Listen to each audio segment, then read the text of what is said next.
చూసుకున్నట్లయితే ఇప్పుడు బాగా పాపులర్ అయిన ఐటమ్ అన్నమాట జర్మన్ సిల్వర్. జర్మన్ సిల్వర్ లో కూడా మీకు ఇక్కడ సైజెస్ ఆఫ్ ఎలిఫెంట్స్ ఉంటున్నాయి. అలాగే మనం డిఫరెంట్ గా మనం పూజలు చేసుకోవడానికి, ప్రసాదాలు పెట్టడానికి ఇట్లాగా గంగాళం టైప్ లో మనం పాలు, గంగా జలము అలా పోసి దేవుడి దగ్గర పెడుతుంటారు. లేదంటే పూజ ఐటమ్స్ లో మనం ఎక్కువగా వాడుతుంటాము. ఏదైనా వ్రతాలు, పెళ్లిళ్ళు జరిగినప్పుడు ఇలాంటి గనక మనం మంచిగా అక్కడ డెకరేషన్ చేసుకుంటే, వెండి కాదు ఇది జర్మన్ సిల్వర్, ఇది పిచ్చిది అని అన్నా కూడా ఎవరు నమ్మరనమాట.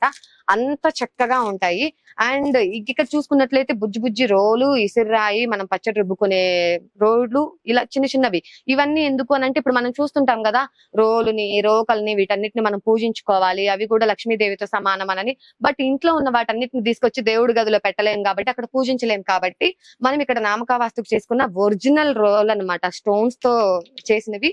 ఇక్కడ ఇసుర్రాయి, రోలు, రోకల బండ, ఇవన్నీ కూడా ఒక మంచి సెట్ గా, ఒక థీమ్ గా అయితే ఇక్కడ అరేంజ్ చేయడం జరిగింది.